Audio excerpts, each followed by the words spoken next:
Bandeko mbote nzambe apambola bino bandeko bino tomesana kolandanga boyi ba video na salaka ezala toujours na ba vérité lelo na bandi komona bato belé mutu moko te bato belé bakomi ko komela ngai pasteur limbisanga na loba mabe pona yo na kasa ndo zaka tribaliste mais te ko comprendre effectivement que baluba baza bandeko na biso te baza pe bato te baza bato oyo baza na motema mawa pe bolingo te bato na baza na ngote.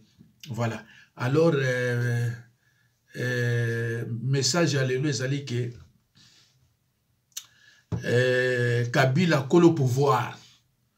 Kabila kolo pouvoir. Jusqu'à présent, biloko kende pa na ye pour vérifier ba nomination Père Longola ti lelo aza ko pesa autorisation te pour na gouverner bima. Tout le monde a composition au gouvernement jusqu'à présent. Yé que le pouvoir a payé nos droits à nate. Ce qui a payé ça, tout pouvoir est dans ma bouche a été de ces bima. Bon, mon en 2018, tant a payé ça tilombo pouvoir, oyo tilombo a gagné, oyo bino sobo yebi a retardé quand a banzi 100 jours.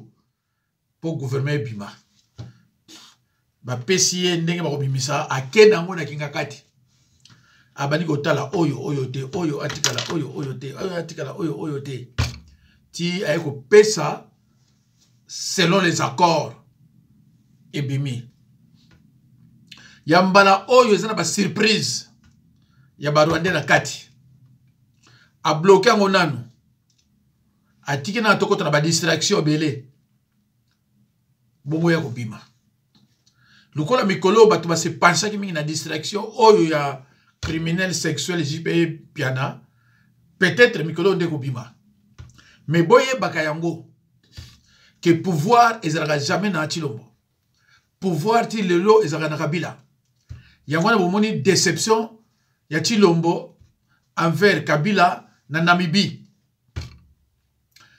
Kabila n'a jamais dit qu'il était un sénateur à vie. Kabila lobe loko wanate. Kabila lobe loko moko à bientôt. Au baby français, bayeba. Alobaka à bientôt. Aloba jamais au revoir. Aloba à bientôt. Pe babenga kaye jamais un ancien président ou bien un sénateur à vie. Namunoko naye ebimate. Alors tant que bakoma na Namibie. Alinga ite ke ye akende ko pesa Chilombo mbote.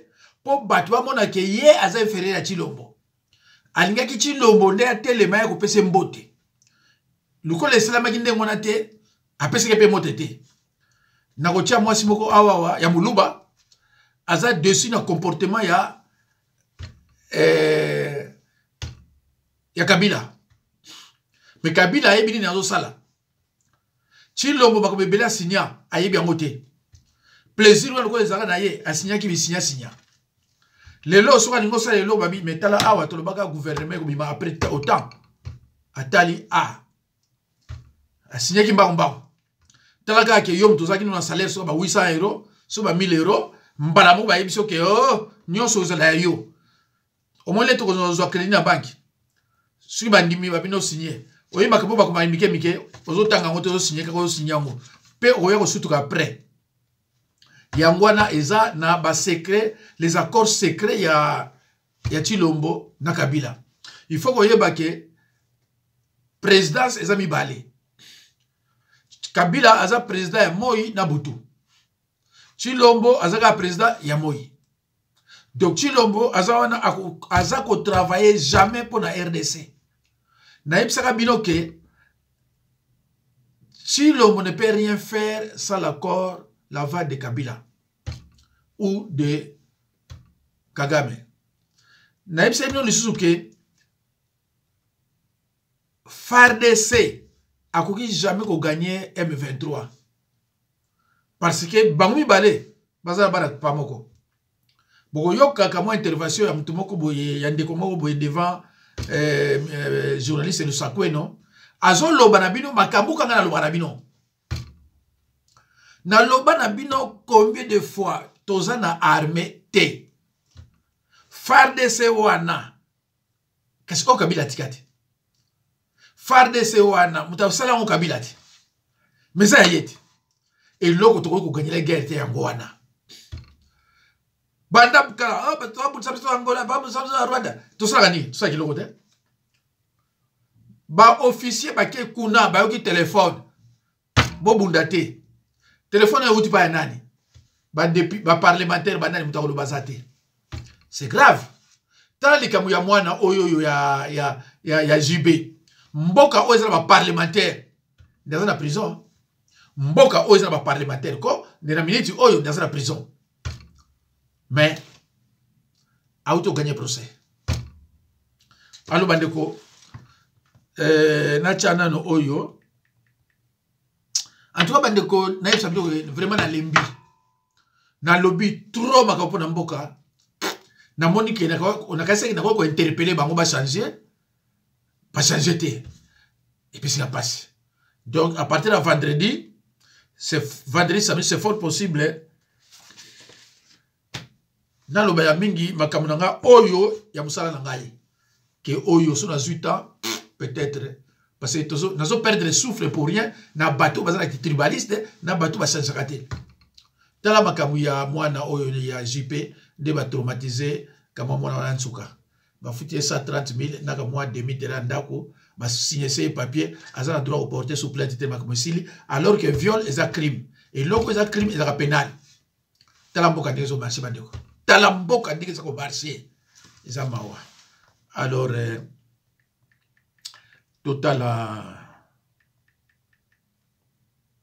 ouais maman on a wazolo bona boto yo kaina en tout cas bolimbisa ngai na yaka nga dimanche na réseaux sociaux te nazala kana pasteur na ketea oza pasteur na verset ni avant ya ko se présenter na miso na nzambe po nazala tranquille il faut na bimisa o ezali neti lisumu na mutema na ngai to peshaka par pensée par parole et par omission en tout cas makanisi na ngai pona oyo natali na yoki Joseph asali na Namibita mbakutani na vachi esalinga mtama be fona nkaka na bimisango pona kene na église na tranquille Joseph Kabila oyebi ko zongi sibiso makanisi musika to bomela yo nani na Kongo yo pona nini un comportement ya ndengwana ata Congolais moko taza na comportement lokola yo otie biso lisusu na doute biso tango toza kokola baze ko yebisa biso balobi mwana muke nde akendaka vers akendaka vers mukolo ça c'est vraiment éducation de base attention on ndako na yote so kolo bozoro fele de père et de mère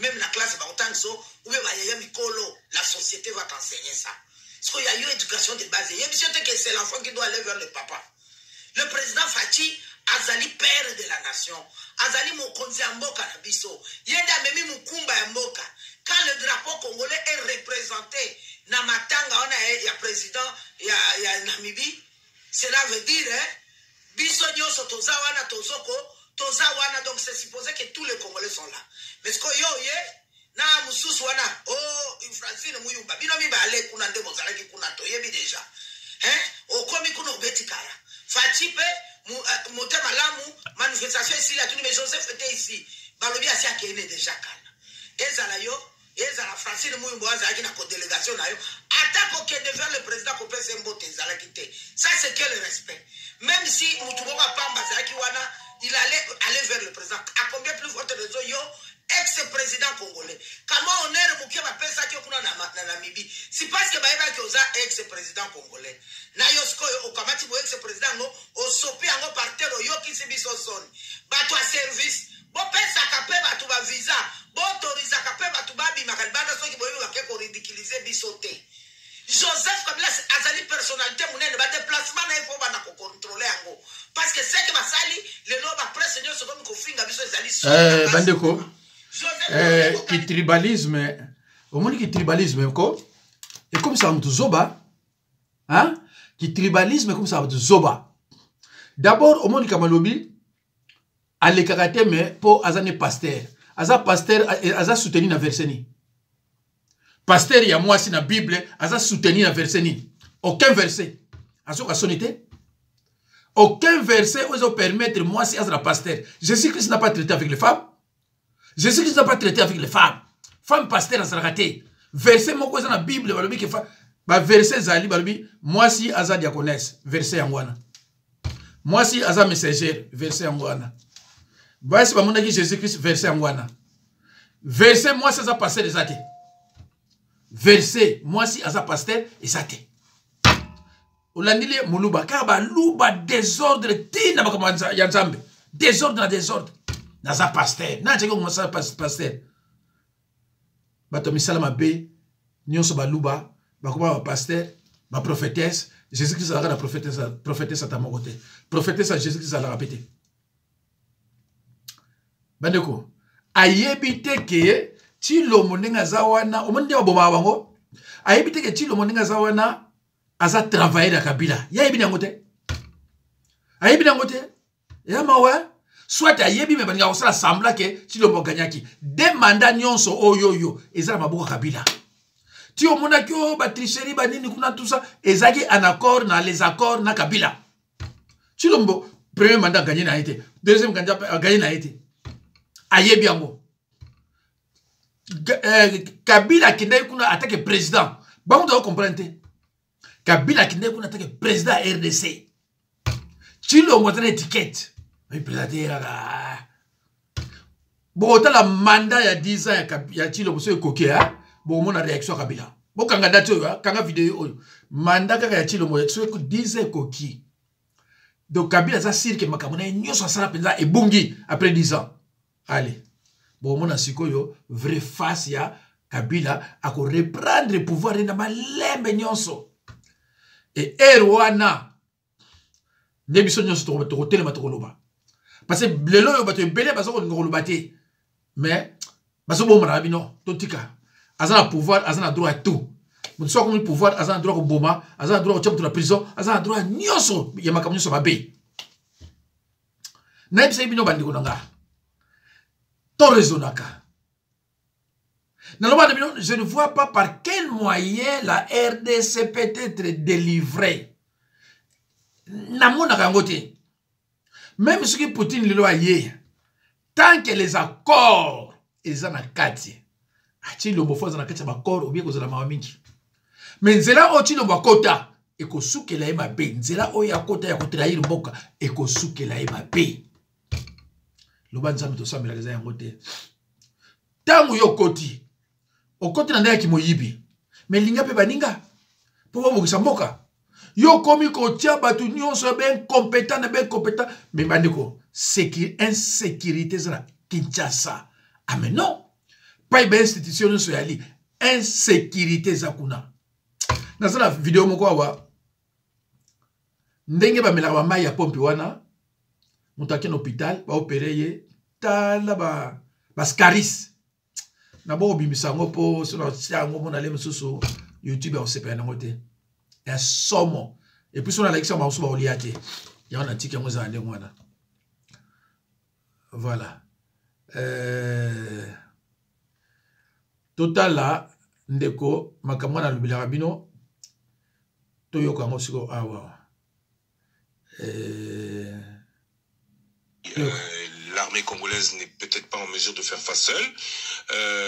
Qu'est-ce que les Congolais doivent faire de plus que ce qu'ils font déjà? Les Congolais doivent se débarrasser des gens qui sont dans l'armée congolaise, qui ont été mixés en 2004-2005 par l'Union européenne, où on leur a demandé de mettre dans les FARDC, les forces armées congolaises, des gens qui venaient du Burundi, du Rwanda, etc., qui sont devenus du jour au lendemain des Banyamulenge. Ça, c'est une réalité. Moi, j'ai découvert ça d'ailleurs dans les rapports de l'Union européenne. Oui, mais les Banyamulenge se considèrent comme Congolais d'origine. Vous avez des Banyamulenge historiques et vous avez des Banyamulenge de circonstances. Vous y consacrez même un chapitre. Bon, j'ai découvert, par exemple, et ça, c'est pas moi qui le dis, et ça devrait être l'objet d'un débat national au Congo. Je découvre, par exemple, que Laurent Nkunda, dont on parlait tout à l'heure, qui était devenu une célébrité, une star, chef de guerre, criminel de guerre au Congo, courtisé par Monsieur Obasanjo, Louis Michel et tout le petit gratin de la politique internationale, eh bien, un rapport de 10 pages de la MONUC dit que Monsieur Laurent Nkunda n'est pas congolais. Il est rwandais. Il est rwandais et c'est pour cette raison qu'il est rentré chez lui. Et comment il est devenu congolais? Monsieur Laurent Nkunda était sergent dans l'armée rwandaise, il se retrouve général dans l'armée congolaise sur la base de fondement d'un décret de Joseph Kabila, lui-même étant issu de l'armée rwandaise, mais tout cela est quand même terrible pour les Congolais.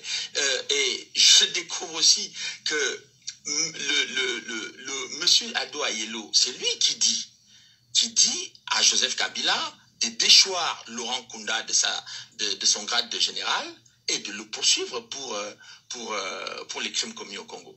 Donc, aujourd'hui, l'armée congolaise n'a pas que les officiers qui ont été formés dans les grandes écoles militaires. L'armée congolaise a aujourd'hui dans ses rangs des gens qui sont des parfaits criminels de guerre et aussi des gens qui viennent des pays dont on ne sait exactement pas d'où ils sont originaires. Donc, cette situation dramatique que vit l'armée congolaise rend l'armée congolaise inefficace dans ses opérations. Parce que les gens qui ne sont pas, qui n'ont pas le Congo, qui ne portent pas le Congo au cœur, ne vont pas aller défendre les femmes congolaises qui sont violées, ne vont pas défendre les populations congolaises qui sont massacrées. Mais donc il faut aujourd'hui qu'on fasse le ménage, pas seulement dans l'armée congolaise, mais dans tous les services de sécurité du Congo. Parce que c'est de ça dont il est. Bandeko, alobina français moi makasité, hein. Alobina français moi malembe. Boyoki siko nyonso ngana lubaka yango ya lubiki yango na ba no me biso toko ko libérer mboka oyo ndenge nini aner ezana boko na bango nini ministère intérieur obo mona wana beso étiquette na c'est tout eza ya bango siko biso toko yango no zo mona babandi ko mona biso bazoba partout tozo lela baso mona biso bazoba sans que batona bayeba ke les accords ezawana tata mukeba suki mukabe suki nani mukeba suki nani wa mukuse azaka suki mutete la suki muluba suki pe nani habite mais fois la kasayen mubake mais mubake aloba ina bino clair abi oh Chilombo azui tele élection bazu pouvoir ba pesiye. Mais si manayango y a pesi nini, c'est par là où les gens doivent réfléchir. Mais nous devons réfléchir à ça. Yé ba pesiye pouvoir yo fele. Ba la ki si o gagna ina yote. Ozaki ce troisième, ce quatrième délaissé. Mais biso tozo pouvoir tozo pesa yo. Est-ce que yoko ndima ko pesa biso biloko oyo? Oui. Biki na papier yango a signé. Ba bengi yango les accords secrets. Si kon les accords secrets wana bato bazo travailler na bango na ba beba na banani. Ba yebi loko yango te secret yango ezanene. Beba qui accepte de travailler avec Chilombo accepte directement de travailler avec Kabila. Oyo a procédé na ba arrestation na ye. Tala niveau. Tangu beba koti ayeba ke lokote na âge na ye, ake ngulu babi malembe. Tala koto. Sinote tozo kitsayo. Sinote to kitsayo tala koto. Beba sani azonga sima. Biloko asu beba songa muno. Mbala moko beba kokoti la Chilombo. Ayebiki aso bebelinga mutoko kotra mukeza Chilombo. Sikoyo kolo pouvoir a gagné biloko. Gouvernement zomimate. Tango jour gouvernement obimabo boyo lela Kabila premier ministre. Kabila paibo, kingani paibo. Chilombo te les accords. Avant gouvernement de la publier. Yé a sali proposition. Chilombo. Atindi yango na kingankati. Na kingankati baniko vérifier. Ba poste clé. Ce qui baniko bimisa muluba mo boye. Muluba fo ba benga ye. Ba nommé yo awa. Mais yo zapona Chilombo to zapona biso. Ou alors otika pouvoir. Yo ozapona Chilombo te, mais ozapona biso. Yo ministre de la finance ozapona biso. Et c'est comme ça que ça marche. C'est comme ça que ça marche. Ils ont banzira mususte. Dobino zomona et puis ça ngamba mingi baluba. Kabila à l'équipe politicien on a nyonso mona baluba na mayele. Aleki bango tout. Chilombo ko ningana te. Na Namibie Kabila moni neti président. Chilombo yebi ke Kabila oya ye wana président. De quel droit? Nous sommes président et représenter RDC. Yo li sous oye. Vous comprenez? Yo li sous oye peut accepter. Jamais président retraité ce qui est à Sénat, premier ce qui est à Sénat, a qui représenter Mboka. Mais il y a qui représenter Mboka en tant que président de la République. Kabila. Alors, ce qui, si le moment qui président, Kabila Ania ko kende ko se diriger directement par Chilombo pour appeler Mbote ba honneur. Mais te mo moni ye, amoni ki o mutulanga ite. Chilombo pe mo loba ezati. Tangu Kabila akei na ye ateke président. Chilombo atikeli wana awali luka kwa oh mais Kabila ala kiawa tout ça va bien mais ça kei. Déception. Qu'est-ce que vous ne comprenez pas? Kabila Banda 18 ans, Bakissa plus 5 ans, 23 ans, Bakissa plus 5 ans, 28 ans à pouvoir. Tango Ekosila a récupéré en gros, plus 5, et ça combien? 33 ans. Dans le bac, on a une vidéo moko. Dans le bac, je ne pense pas que tu vas libérer Mboka avant 2030. Ce qui pouvoir est la réhabilité de Chilombo na Poutine de Makobe Bele change déjà. Il y a un président à Burkina Faso na banane parce que comme oh mais dès que nous usons les laka comment Mboka Bukeboy. Bango tu vas comme moyen oh mais dès que nous usons les laka pour Mboka Bukeboy Rwanda. Les Kamoinini, les accords secrets. Côté Kamboka, pour Nabisoma Mokili. Chilombo. Mobutu Salaka 32 ans. Na 32 ans Salaka. 30 ans. Presque c'est qu'il Koboma Koboma Batou. Abaki a dit le roi. Mais à coup fait l'indengeni. Yé Abaki le roi. 32 ans de pouvoir. Akufi la ndengeni bobila dawa soni azo vivre na mboka bato bilo mto ozalaki ke na likolo ya bato nyonso kota ba neige obandi ko bomba na mboka bato Mobutu akufeli na mboka na ete akufeli na mboka ya bato soni bantere na moins de 30 personnes pour kimotema mabe so kimotema na bakona kima pourquoi désavoué par le peuple. Ndenge yo posa désavoué, par le peuple, par la population. Vérité, il faut que tu aies ça, olingo lingate, mais ngano bano vérité. Balu batakenga, batini lo monga na yebi. Na 1976, Mobutu aboyi ba Congo, baluba, batuba nunu bakatange, bazala ba priorité na kapisa Kinshasa. Annoncé à mon réunion au président Yemoko.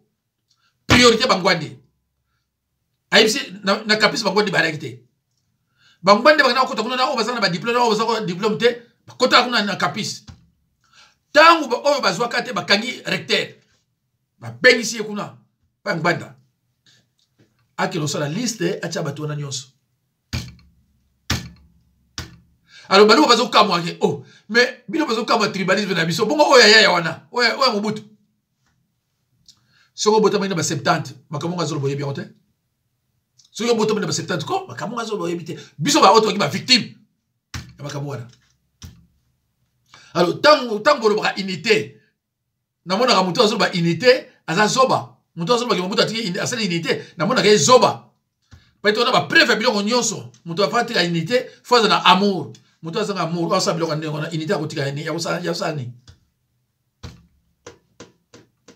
andimaka te Chilombo zoka exemple Mobutu okende musika te Et bananaye, sort na bango zani. Les péchés individuels et comme un péché collectif. Conséquence. Je ne tiens pas les coupables pour innocents. La miséricorde de Dieu n'exclut pas la punition. Ça là, oh, l'igni, papa. Dans toute chose, il y a un commencement, il y a aussi une fin. Ça là, oh, l'ingui. N'y a pas de l'ingui. Mais ce qu'on peut s'aller. Séjour de mort et yambakabato. Séjour de mort et yambakabato. Hein? D'abord, bah, seti yali bazab. Seti. Na kine sélection yoki seti. Yo moko pa yozaliko, obano banga. Azab lelo. Bolos azab. Jimbi azab. Baramoto azab. Ba kombo wana na kine yaki ba tuno ba intouchable. Banda azab. Donc tango yo sala ba kamuna mukiliko, yeba ke un jour yo otika mukili. Yeba ke un jour robela on a télé sur ba couche. Chamuna mutuna yo. Alors pourquoi on souffre moninga? Bible zo na biso eloko leki amour ezate. Bible zo na biso eloko leki amour ezate. Bosala bonyoko na peuple, bosala ko bolingi. Yango na ngadi ngate na chaîne na page na kamutati na ngadi eloko mwa mobutu to ba ngwana to ba na ngango te. Poko na bi histoire ya batwana de A à Z. Na linga ngate mutati na ngabilo ka batwana. Oh, banda lubaki boy. Na linga ko yo ngudu ata mukete. Ba buzo bezanga tina. Ba buzo bezanga tina ko. T'as la peuple l'élo n'a souffrir. Hein? T'as la peuple l'élo n'a souffrir. Mon bout de esclave à Mindele. 32 ans. Parce que Kim Soni tout le monde a ça au ticket armé. Armée à RD7 qui a gagné guerre. Oh, y a-t-il le mopé? Eh, passé, hein? Bisson to yebi mboka ninge salaka. Elle m'a aussi fan de talobi. Ah! Mais banani ba comme si mboka boy. Banani ba comme si mboka boy. Tribaliste. Mon tout mboka kuna tribaliste. Voilà. Donc ça fait mal hein. Naba oyo sosoyo. J'ai compris effectivement que nous sommes comme un pays sans fondation et nous voulons construire des étages à plus de 20 à 40 niveaux. Donc, en commençant par oui, nous avons une démocratie charpente, c'est ça notre malheur. Nous devrions avoir une démocratie fondation. Mais comme les Congolais, le peu de temps, les années que je viens de passer avec eux, particulièrement à Kinshasa, les Congolais sont fiers quand on les trompe. Ils s'énervent quand on leur dit la vérité. Et c'est à quoi nous assistons pendant plus de 40 ans ou 50 ans même. Quand vous trompez un Congolais, il applaudit.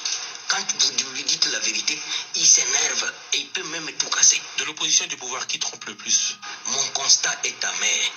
Et qu'il n'y a pas un camp des anges et un camp des diables. Tous pourris. Tous pourris, je vous dis, comme disait le professeur Kamana, tous pourris. Ceux qui de l'extérieur manifestent qu'ils sont les meilleurs, ils sont plus pourris que ceux qui ne disent rien. Personne, quelle que soit sa colère, quelle que soit sa fougue et quelle que soit sa force, n'enterrera la République démocratique du Congo. C'est la République démocratique du Congo qui enterrera l'un après les autres. Nous sommes comme des insectes dans la nature. À l'opposition, pour la plupart des cas, les scènes auxquelles nous assistons, c'est de la colère. Oh, la colère ne gère pas une nation. La colère n'avance pas le pays. Nous devons savoir maîtriser notre colère. Et le mal de la majorité? Le mal de la majorité est que n'est pas voir la réalité en face. C'est ça le problème. Ah, babita kwela oyo. Y'a pas si, hein?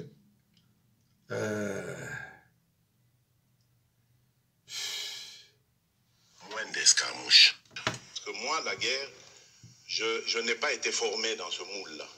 Moi, je connais la paix, je connais le développement, je connais la fraternité, je connais la solidarité. C'est là, dans ces domaines, que je suis à l'aise et non pas dans les domaines... Et le tribalisme. À la moindre escarmouche.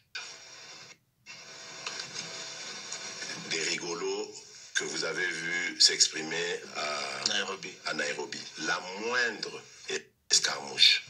Lisez sur mes lèvres. Je vais réunir les deux chambres en congrès, comme me le recommande la Constitution, et je vais leur demander l'autorisation de déclarer la guerre au Rwanda. Je le dis et je pèse mes mots. Parce que je suis même prêt à cela. Et aujourd'hui, on n'a même pas besoin d'envoyer des troupes au sol au Rwanda. De chez nous, nous pouvons atteindre Kigali. Pourquoi seulement maintenant, pas hier? Parce que j'en ai marre. Je connais le développement, je connais la fraternité, je connais la solidarité. C'est là, dans ces domaines, que je suis à l'aise et non pas dans les domaines... Bandeko, tikana longo, pour nous conseiller lango eloko mosusu, vraiment naza fatigué. Le Congolais, il faut qu'on se parle vraiment, sincèrement. S'il vous plaît, on ne peut pas quand même laisser Tshisekedi, avec toute son incompétence, nous diriger pendant 10 ans, soyons sérieux. Avec tout ce qui se passe dans notre pays, il est incapable de faire quoi que ce soit, à part mentir et manipuler la population. Je sais pas, je suis complètement perdu, mon Dieu. Soyons sérieux. Avec tout ce qui se passe dans notre pays, ce qu'on attend concernant la Constitution, il va changer la Constitution, avec les salaires de députés mirobolants. Je sais pas, je suis complètement perdue en fait. Si nous laissons Tshisekedi nous diriger 10 ans ou je ne sais pas 14 ans, nous sommes tous complices de la situation de notre pays. Nous sommes tous complices de la balkanisation et de tout ce qui se passe dans notre pays. Soyons sérieux. Il faut qu'on se parle vraiment.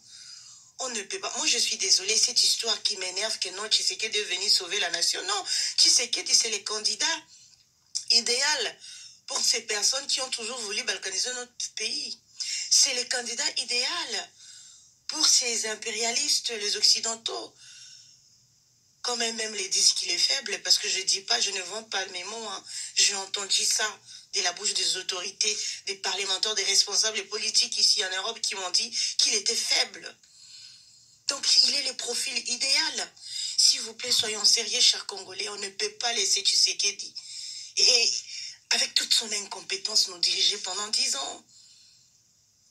Il est qui Tshisekedi, mon Dieu?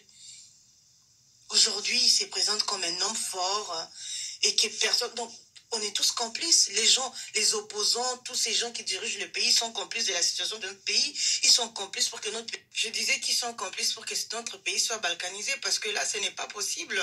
S'il vous plaît, je le répète encore, on ne peut pas laisser Tshisekedi dans la tête de notre pays 10 ans avec son incompétence là. On ne peut pas, s'il vous plaît. Chères femmes, je vous appelle, franchement, les hommes, ils ont échoué. Ils sont incapables. Ils sont pérés, en fait. Il y a urgence que nous, les femmes, il faut qu'on s'élève aujourd'hui pour sauver notre nation parce que on dit souvent c'est lui qui éduque une femme, éduque une nation. Je pense qu'on peut faire quelque chose. Parce que là, ce n'est pas possible. Regardez comment on n'est même pas respecté. On a perdu toute dignité. Même quand il fait ses sorties médiatiques, là, c'est catastrophique.